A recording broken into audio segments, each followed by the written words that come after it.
Hello বন্ধুরা, আজকে আমি তোমাদের সাথে শেয়ার করব কিভাবে বদ্রি পাখির ডিম এর সংখ্যা বাড়াবেন এবং কিভাবে তার থেকে বেশি বাচ্চা পাবেন। তো চলো জেনে নেওয়া যাক। তবে তার আগে আমাদের এই চ্যানেলের সদস্য না হয়ে থাকলে অবশ্যই সাবস্ক্রাইব করে আমাদের এই চ্যানেলের সদস্য হয়ে যান এই রকম পাখি রিলেটেড ভিডিও পেতে। তো দেখো, প্রথমেই যেটা আসে তোমাদের জোড়া দেওয়া পাখির বয়স যদি কম হয় তবে সেক্ষেত্রে ডিমের সংখ্যাও কম হয়ে থাকে এবং আবার এটাও দেখা গেছে যে পাখির জোড়ার বয়সের পার্থক্য হলে তারা ডিম দিতে চায় না, আবার বয়স বেশি হয়ে গেলে তারা আর ডিম দেয় না।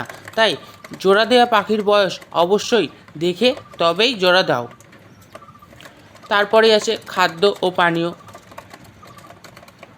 পানীয়র দিকটা বিশেষ নজর দিতে হবে, কারণ পুষ্টির অভাব থাকলে তারা তো আর ডিম দেবে না।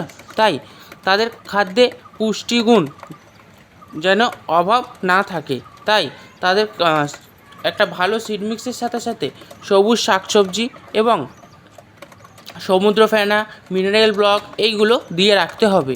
সঠিক স্থানে পাখি ডিম দেওয়ার জন্যে তারা নীরব স্থান পছন্দ করে যেখানে মানুষের আনাগোনা খুব কম।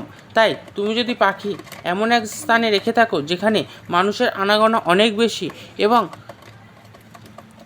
তাকে বারে বারে দেখা হয়, তাহলে সে ডিম দেয় না বা ডিম দিলেও পরিমাণে অনেক কম দেয়।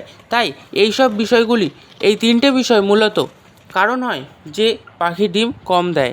তাই এই তিনটে বিষয় তুমি যদি মাথায় রাখতে পারো তাহলে তোমার পাখিও বেশি পরিমাণে ডিম দেবে এবং তার থেকে বেশি বাচ্চা পাবে তুমি। তবে ভিডিওটা ভালো লাগলে অবশ্যই লাইক করো এবং এই রকম আরও ভিডিও পেতে চ্যানেলটিকে সাবস্ক্রাইব করুন। ধন্যবাদ।